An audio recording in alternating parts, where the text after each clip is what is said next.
warahmatullahi wabarakatuh. Halo Sobat Edukasi, selamat datang di podcast kami. Di sini kami akan membahas tentang kurikulum dan bahan ajar di Indonesia, dan juga perkenalkan nama saya Roja Ajen Wahab sebagai presenter yang akan memandu podcast kali ini. Dan tentunya juga hadir bersama kita yaitu narasumber kita. Selamat datang Kak Ida di acara podcast kami. Selamat datang, halo juga, perkenalkan nama saya Nurhazah Maulida, bisa dipanggil Lida, yang akan menjawab pertanyaan dari presenter mengenai kurikulum dan bahan ajar yang ada di Indonesia.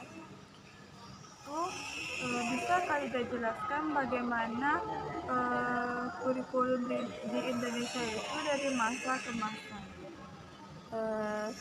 Baik, saya akan menjawab.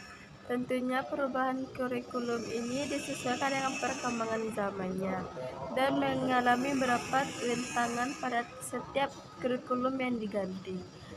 Kurikulum pertama dibentuk pada tahun 1947, di mana di tahun tersebut masih awal kemerdekaan Indonesia 1945, baru 2 tahun kemerdekaan.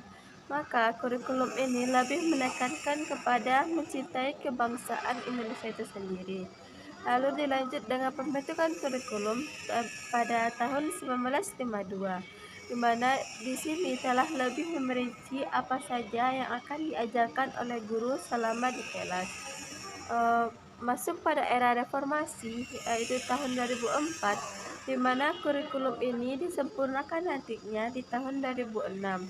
Di mana sekolah diberikan kebebasan untuk memberikan materi pembelajaran dan kurikulum di kelasnya. Lalu dilanjut pada kurikulum 2013 atau kita sering mendengarnya dengan Kurtilas, kurikulum 13, di mana kurikulum ini lebih menekankan kepada kompetensi dan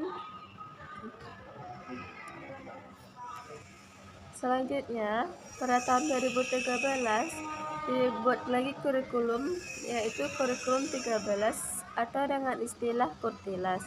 Kurikulum ini lebih menekankan kepada pendidikan karakter dan juga pendekatan saintifik. Jadi, siswa tidak hanya dituntut dalam segi akademiknya saja, tapi dituntut dalam segi karakternya. Bahkan Kurtilas ini lebih menekankan pada karakter itu sendiri daripada pengetahuan yang dimiliki oleh siswa itu.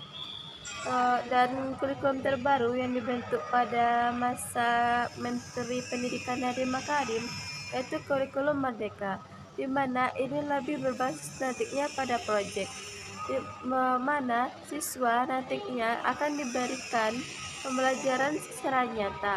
Contohnya saja pada pembelajaran keminangkabauan, siswa akan diminta nantinya membuat rendang. Bagaimana konsep membuat rendang itu secara nyata, bukan lagi hanya kajian materi yang ada di dalam kelas.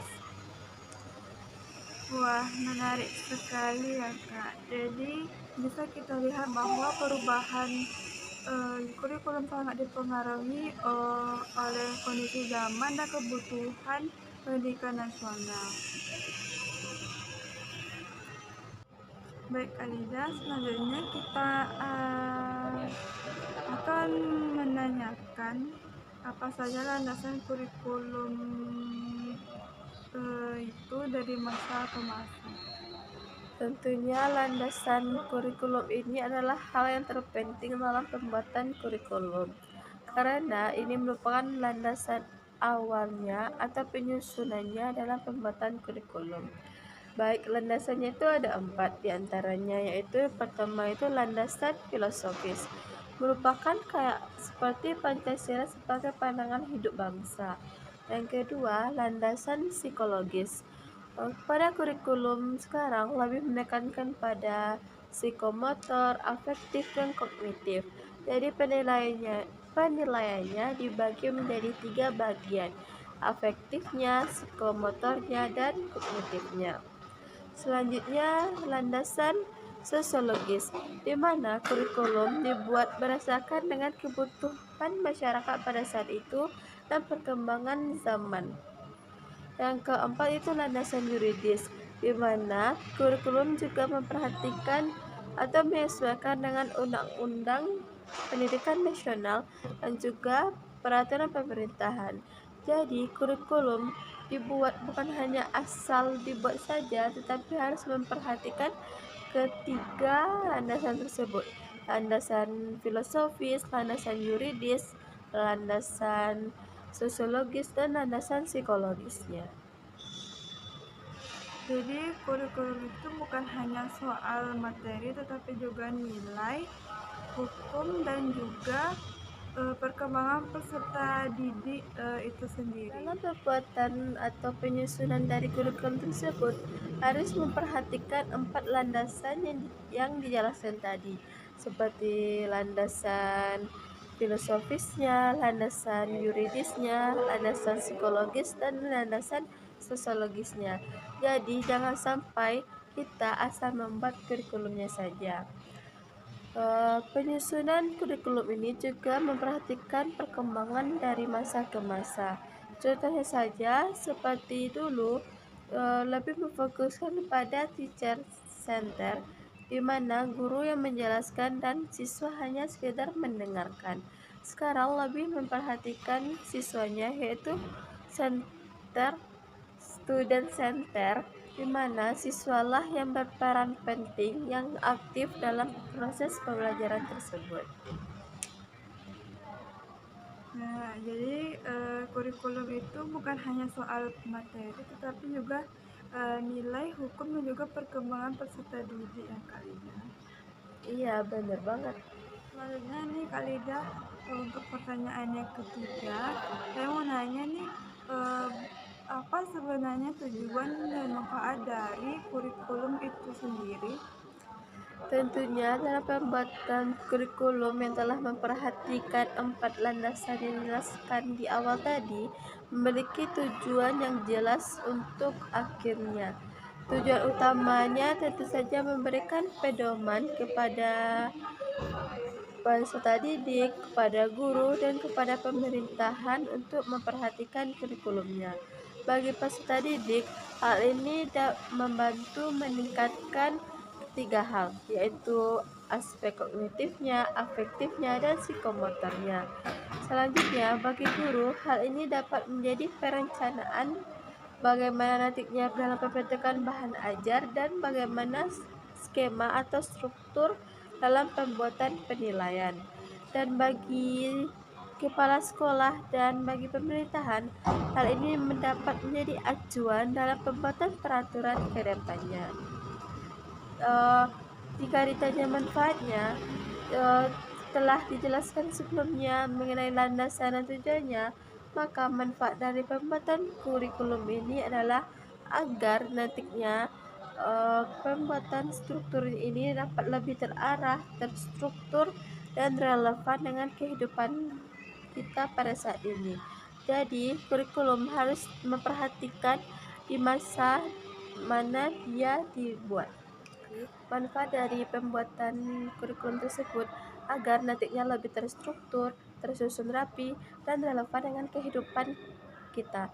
Jadi, jangan asal buat kurikulum jika tidak sesuai dengan zamannya dan tidak sesuai dengan kebutuhan dari peserta didiknya. Nah, untuk pertanyaan selanjutnya Kak Lida, yaitu kita masuk kepada mengenai bahan sumber belajar dan juga bahan ajar. Nah, saya mau nanya nih, apa saja sih jenis-jenis dari sumber belajar itu sendiri?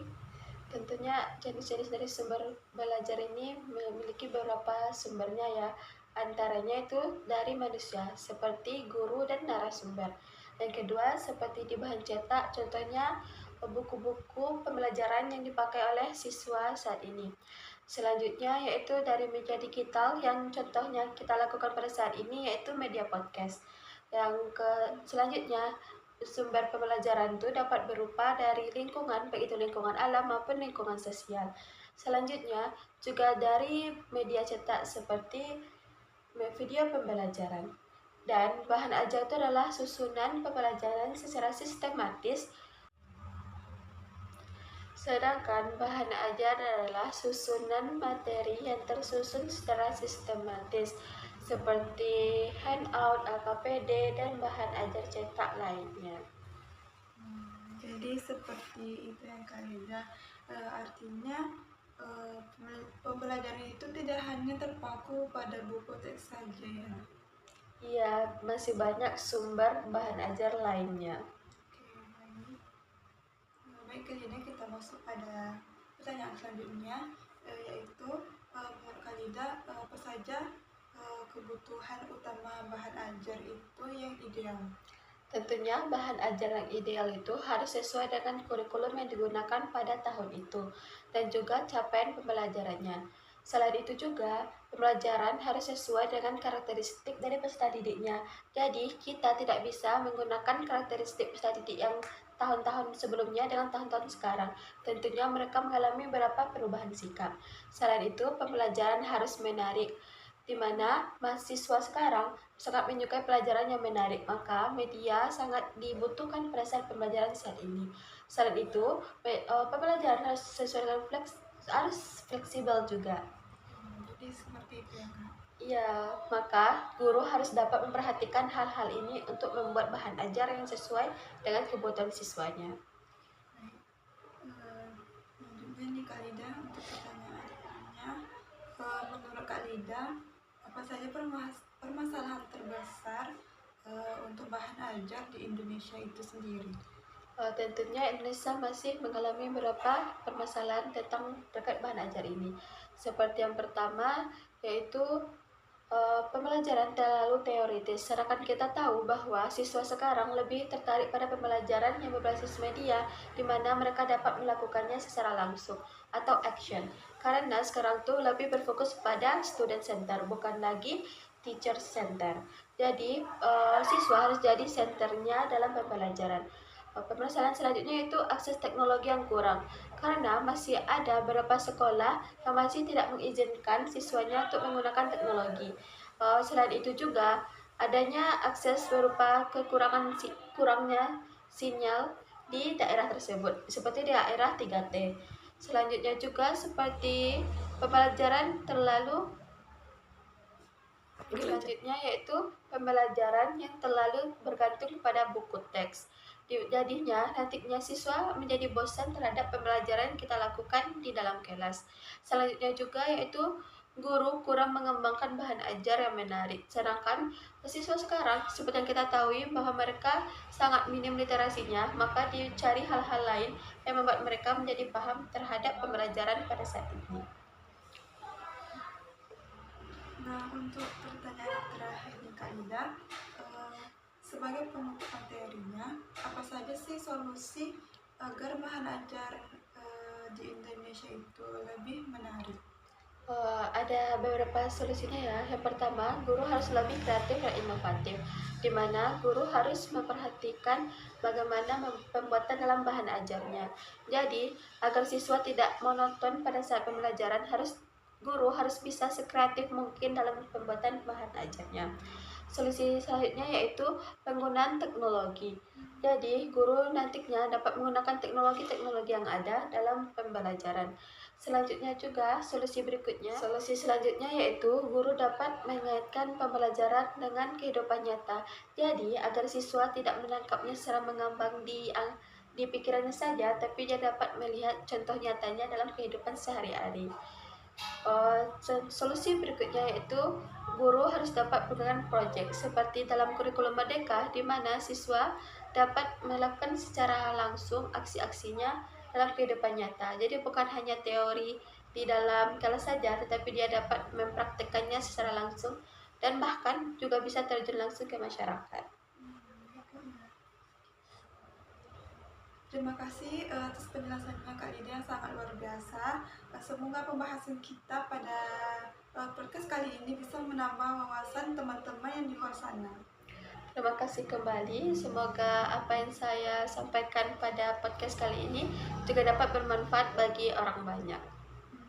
Baiklah, itulah pembahasan dari kami mengenai kurikulum dan juga bahan ajar di Indonesia. Sampai jumpa lagi teman-teman. Assalamualaikum warahmatullahi wabarakatuh.